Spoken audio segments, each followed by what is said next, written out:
Hey guys, what's up? In this video, I'm gonna show you, does Samsung Galaxy A15 have reverse charging? So as you guys know that we have 25-watt charger, but if we're talking about reverse charging, so let me confirm. Just pull down the status bar, and as you see, we don't have any option of reverse charging here.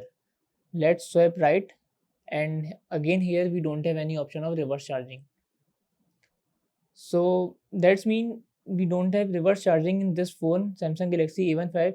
But let me confirm it again. Search from here.